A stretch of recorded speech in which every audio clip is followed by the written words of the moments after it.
Cornell Power here, former Clemson wide receiver. And I just want to give a shout out to Rashad and Dave of the Panther Nation podcast. Keep doing what you guys are doing, man. Stay blessed. Panther Nation, Draft Family, what's good with y'all, man? Welcome to another Top 10 video. We coming in hot. A lot of these Top 10 videos about to drop, man. Listen, I got a couple more positions to go. I got linebackers, I got interior offensive linemen, which you're watching right now, and I've got interior defensive linemen, and then we're going to round these out. I do want to go back and revisit my cornerback video because I think I need to shake that one up a little bit. I got to drop some guys, maybe drop some guys out of the top 10, put some new guys in, and we'll see how that goes. But I do need to do that. Interior offensive lineman, I think this is a really, really good class. But the thing with this class is there's going to be a lot of injury risk that you need to be concerned about. Medicals is going to be huge for these guys, but the potential is through the roof. I really like this interior offensive line class a lot, okay? Now, before we get into this video, make sure you hit that like button, make sure you hit the subscribe button, make sure you hit that notification bell, and make sure you get in these comments, make sure the algorithm is popping for your boy, help promote these videos, make sure that our content is being seen. It's the best content out there. I try to give y'all some of the best content, draft content and Panthers content. So if you're a Panthers fan, I don't know what you waiting for. You should have been subscribed. If you're not a Panthers fan, we provide a lot of good content for draft, fantasy. So this can be a good home for you as well. So I hope you guys find value in this. If you do find value, man, just hit the like button. That's free. It don't cost you nothing, all right? If you want to help the channel out even further, you can go to manscaped.com, click around there, see what they got. Use the code PMP. Get 20% off plus free shipping. Again, they don't just have ball shavers, guys. Go up there, look at what they got. Plenty of stuff. Get your male grooming needs fulfilled at manscaped.com, okay? Again, use the code PMP. Get 20% off plus free shipping. And if you want to go even a step further, join our Patreon. We got a lot of exclusive content coming. Got some good interviews coming. So listen, join that Patreon so you can get early access. I don't even know if I'm going to release some of these interviews publicly. So again, we gotta create value. And again, I'm hoping that I am doing just that for you guys. Okay. All right, let's get right into the top 10. Coming in at number 10, I've got Quinn Miner, Wisconsin Whitewater, 6'3", 320-pound guard / center, Division III product. Went to the Senior Bowl, and you couldn't even tell it. You couldn't even tell this dude was a Division III product because he went to the Senior Bowl with a chip on his shoulder and straight up balled out, okay? He straight up went ham. Listen, he had one hell of a Senior Bowl performance. He showed off his personality and his play on the field. He's a first-team Division III All-American 2019. He did have to sit out his senior year due to the coronavirus and all that. They canceled the season. Listen, this dude dominates opponents at the line of scrimmage and comes in with a huge, nasty streak. You've seen the gut. You've seen the guy. He uses the crop top jersey. He's got his gut out. He's got the lumberjack workouts. He's got a huge personality. I like this kid a lot, and I do think he's going to go in the 3rd or 4th round, and I think the best fit for this dude is the Packers, okay? Not just because he's from Wisconsin, but the fact that they're going to need a center, okay? I think their center is going to hit free agency, and I think this dude could slide right in. He can play in that cold weather. He's from up there, nasty streak. I think he fits right in. A lunch pail dude. I think he fits right in with the Packers. I think they should go out and get him. Seriously, all right? All right, moving on. Coming in at number 9, I've got Ben Cleveland out of Georgia, 6'6", 335-pound guard. Listen, at 13 years old, this cat is so big that they made this man show his birth certificate before playing in Little League baseball. It ain't cool, bro. This dude at one point got into a home plate collision and straight knocked the cat out because he's so big, okay? This dude is a massive human being, and there's a good chance that he would have broken the bench press record at the combine had it happened. I'm still going to watch his pro day just to see what he bench presses, but this dude is a monster, okay? He has a nasty streak. He finishes dudes. He takes dudes to the ground, and it's oftentimes, that's probably the only time you're going to see him on the ground, is when he is taking cats through the dirt, okay? The only downside is he only has 1 full year as a starter. He has some past academic issues, and he has a broken fibula in 2018, okay? So he's got some concerns there. I do have him going in the 4th round, so just keep an eye on that. But the guy has massive upside, just a big, massive human being. So I like him a lot. Coming in at number 8, we've got Josh Myers out of Ohio State, 6'6", 312-pound center. Okay, this dude was a 2-year starter at Ohio State. Took all 1,539 snaps in his college career at center. But there's a good chance he could slide in a guard. No problem. I think he can do that just fine. I think this dude delivers a massive punch on contact, but sometimes he goes for the big hit and tends to whiff a lot. And that's a big reason why he allows 6 sacks, 27 total pressures over the past 2 seasons. Some concerns there, oftentimes, again, going for the big hit. I have him going in the 4th round, but again, high upside dude. I think he could provide some depth initially, but could eventually turn to a starter, okay? Coming in at number 7, I got Deonte Brown out of Alabama, 6'4", 350-pound monster, okay? This dude is a massive human being, and defenders are better off trying to go around him than through him, okay? He would offer immediate value in a heavy run scheme, okay? A power run scheme, this dude is going to be really good, okay? But there's some questions about what he can offer in the pass game, okay? This is a passing league. I don't know. Again, there could be a situation where you see him as a situational guard coming in power run schemes. But if a team is a run first team, teams like, I don't know, the Ravens, New England, the Saints, the Titans, I mean, this dude could be really good with them. I do think he does need to work on handling that speed rush. The interior speed rush does tend to get to him a lot. I hope he can work on that. But this dude has massive upside because he's a massive human being. Again, heavy run teams would love this cat. Ravens, New England Saints, Titans. I think the Browns also could benefit from his services. But I do see him going in the 3rd or 4th round. To the right team, this dude could be great, okay? But again, I don't see him going to a pass-heavy team just because I don't know if he can. He's got to work on that. That is the downside of his game. That's why you see him sliding down boards a little bit. Got a little bit, the Senior Bowl got a little bit exposed out there. But listen, I do like this cat a lot. He's a massive human being. This is something you can't teach, okay? And hopefully he can keep his weight under control once he gets to the NFL, okay? That being said, let's move on to number 6, Landon Dickerson, Alabama, 6'6", 325-pound center.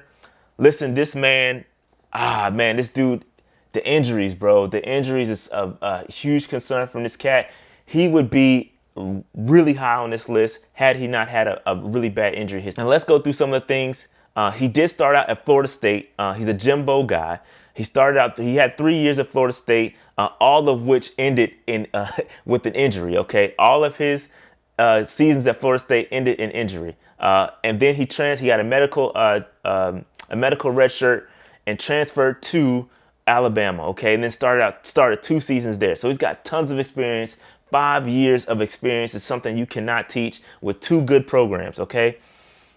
He's got experience playing the right side. He's got experience playing at center. And that's where he flourished at center. Dude's really good, played really well. Again, the injuries got to him, especially his senior season. His season ended with an injury. But again, let's go through some of his injury history, okay? He tore his ACL in 2016, missed 9 games 2017, was forced to take the red shirt with an ankle injury in 2018. And then, of course, he tore his ACL again at the tail end of the 2020 season. This dude has huge upside. It's just those injuries. He's got a good motor, good mechanics, and he plays with power. Again, just the medicals, bro. But I still think he has a chance to go in the 2nd round. But again, if his medicals don't check out, I can see him sliding all the way down to potential 4th round, man. And it's unfortunate because the dude is talented, okay? That being said, let's move on to number 5. And coming in at number 5, I got Trey Hill out of Georgia, 6'6", 330-pound massive center, okay? He entered the starting lineup at right guard his freshman season with Georgia, and then he switched to center and never looked back.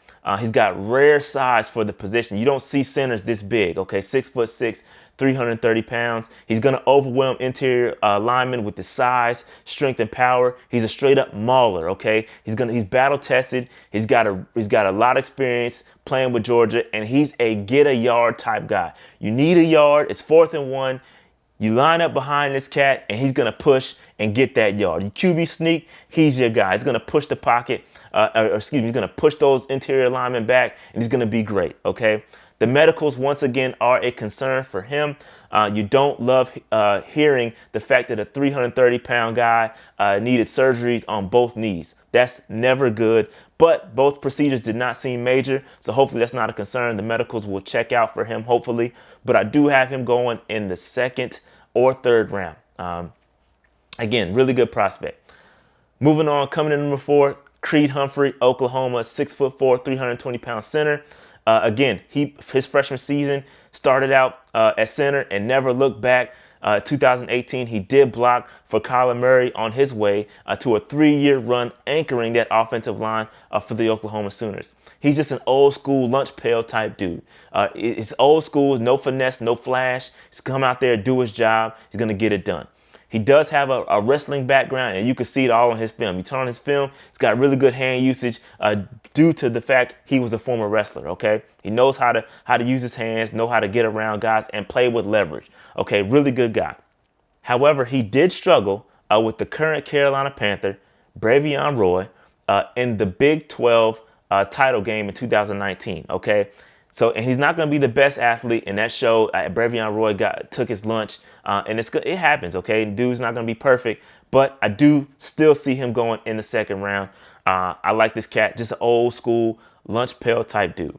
Coming in number 3, I've got Elijah Vera Tucker, USC, 6'4", 315-pound tackle slash guard, and this is where you can see him going really high. If people like what they see in his left tackle tape, then they're going to value him really high. But if they don't, if they kind of see those athleticism problems, they're going to want him to be a guard, and that's where his stock kind of falls a little bit. Okay, just all in where teams evaluate him. Where do teams see his best fit? That's where it's going to determine where he goes in this draft. Again, I could see him going as high as first round. You see it in the mocks. I see him going in the first round. Those teams view him as a tackle. I see him going in the second or third round. Those teams view him as a guard.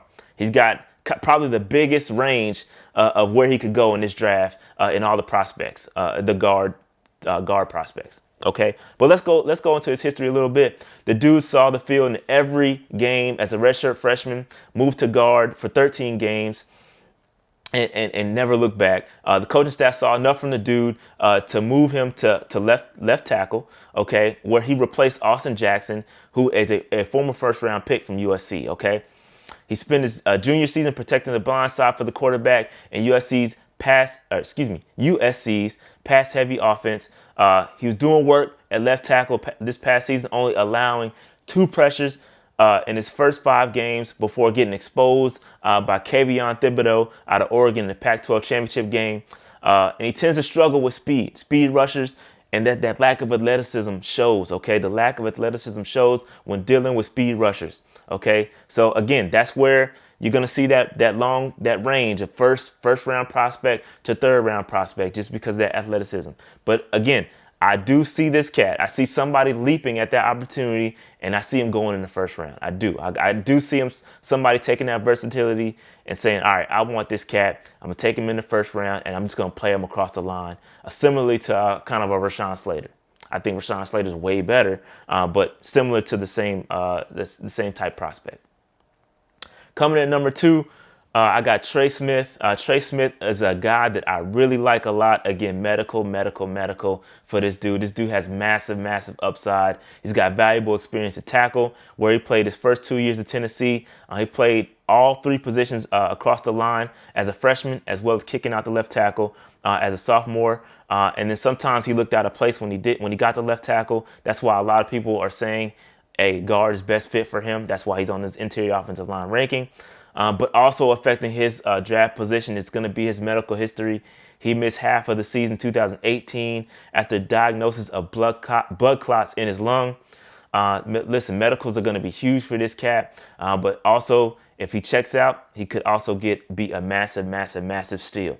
If you want power, Trey Smith is going to be your guy. He's one of the most powerful offensive linemen in this draft. He's a people mover. He's a mauler. He's got incredible upper body strength. Okay, again, his dude would be an automatic first round pick. but the medicals is going to be key for him. I could see him going as far as the 3rd round if the medicals don't check out. But I really like the upside from him. Somebody's going to get a steal from Trey Smith if they grab him, especially late in the 3rd round. Coming in at number one, I've got Wyatt Davis, 6'5", 315-pound guard out of the Ohio State University, okay? Davis is easily the most polished interior offensive lineman in this class. There's nothing that really poke holes in his game. The dude played his entire career at right guard, which some could look at as a downside, the lack of versatility. But listen, if you want a right guard or you want a guard and you have a gap that you need, you pick up this guy, plug and play, day one starter. He's going to be an all-pro at some point in his career. He's that good, okay? There's really no holes to pick in his game. I like him a lot. And again, it's all about position value, right? If you're looking for a guard, strictly a guard, he could slide to the 2nd round, but he should be a 1st-round pick, automatically 1st-round pick. I like Wyatt Davis a lot. So that's going to wrap up my interior offensive line top 10. I like this class a lot, but it's going to boil down to medical for a lot of these cats. If the medicals don't check out, a lot of these dudes are going to drop, hopefully getting a steal. If you need an interior offensive lineman, this is going to be the draft to get one. I don't think the free agency class is that great, but I also think this draft is super deep. So you can there's some guys I didn't mention. David Moore, who I like a lot, out of Grambling. There's a bunch of guys that I really like that I didn't mention that just didn't fall into my top 10. But this class is super deep. I like it a lot. If you need a guard, get a guard in this draft. I like it a lot. All right, that being said, make sure you like, subscribe, hit that notification bell, get in the comments. Let me know what you guys think of my top 10 interior offensive linemen. Again, if you want to support the channel, go to manscaped.com, use the code PNP. Hey, Patreon. Hey, become a patron, man. We got a lot of exclusive content coming out. Help the channel out. We're going to do a lot. Fantasy content coming from my co-host Dave. A lot of things going on with the channel, man. Make sure you like, subscribe. I'm out. Peace.